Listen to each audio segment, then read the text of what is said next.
Governatore, parliamo dei centri di impiego. Oggi c'è stato il Ministro al lavoro per tutelare questi centri, che però sembra occupino soltanto il 3% dei lavoratori.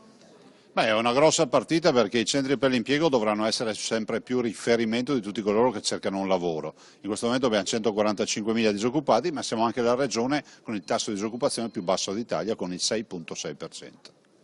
Per i giovani, che cosa si può fare? Beh, intanto c'è un bel progetto che si chiama Garanzia Giovani, che da maggio 2014 ha avuto 56.000 ragazzi sotto i 29 anni che si sono iscritti, il che dà modo di a conoscere il mercato del lavoro e avere prime esperienze lavorative.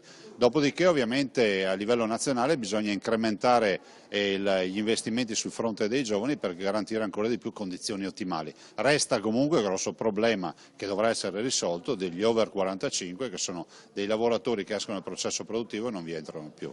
Un Veneto che si offre per sperimentare. Beh sì, noi siamo assolutamente disponibili per questo, ho detto al Ministro che se ci sono nuove formule per il mercato del lavoro da sperimentare noi siamo a disposizione.